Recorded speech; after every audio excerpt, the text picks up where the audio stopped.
All right, step number 3, here we're going to add single bonds and then also lone pairs. So we're going to start using up our valence electrons. So you want to start with one bond.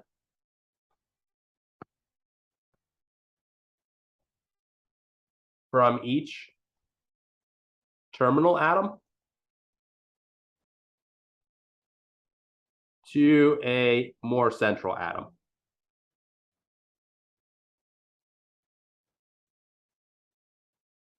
After that, you want to give electrons or give atoms lone pairs to complete your octets or valence shells. And you want to start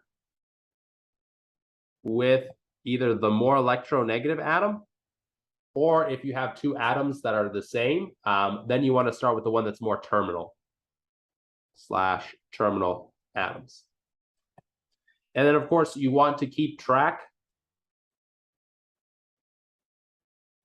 of available valence electrons, right? We calculated those in step 1. They're still important, so we need to keep track of them.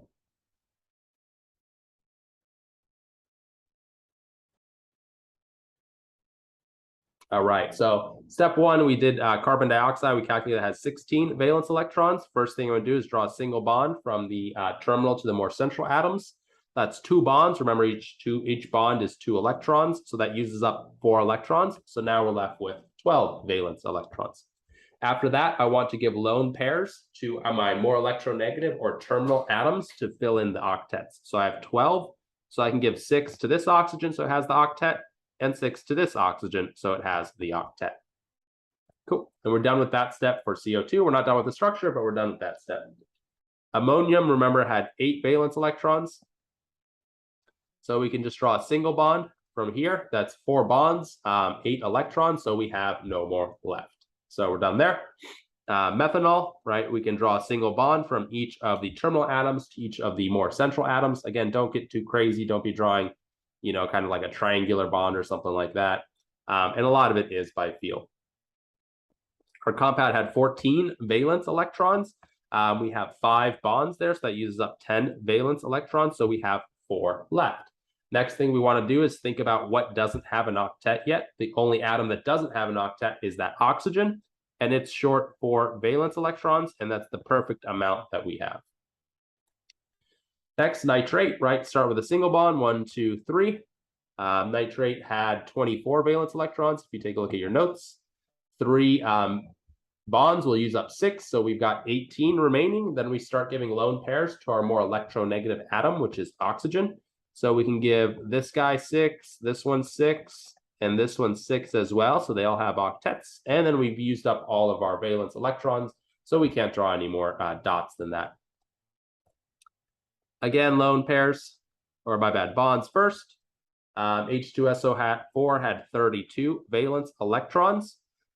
So when we use that up, let's see, that's 4, 5, 6 bonds. That's 12 electrons. So now we're left with 20 valence electrons.